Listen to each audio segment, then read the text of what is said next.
Welcome to day 1 of पुराण घाटी trek जिथे आम्ही शिमला ते फर्स्ट बेस कॅम्प ट्रॅव्हल करतोय.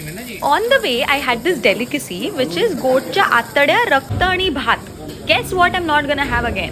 दिस ये वादिया करत आम्ही एका रिव्हरच्या साईडला थांबलो भर उन्हात, जिथे आम्हाला आमचा ड्रायव्हर टाकून कुठेतरी गायब झाला अर्धा तास. परत ये वादिया करत आम्ही भयानक रस्त्यामधनं क्रॉस करून I thought we are about to reach the destination आणि वी सॉ दिस तुटलेला ब्रिज आणि फाटून हातात आली, कारण I thought I have to carry the bags now. क्या खुशी होगी भाई. लगा था बैग लेके जा रहा है पर नहीं, हमने गधे लेके रखे. आमचे डे पॅक्स कॅरी करत we started on our first day first trek which was a short climb from the road to the home stay. That's the first base camp. इथे लिटरली जांभळं लागल्यासारखे ॲपल लागले असतात झाडावरती. Then we met our group which is like a bunch of lively people. मग आम्ही इंट्रोडक्शन्स केले, medical checkup केला त्यांनी आणि आम्ही गप झोपायला गेलो. अब मैं चीटी रोबोट बनने वाली हूँ.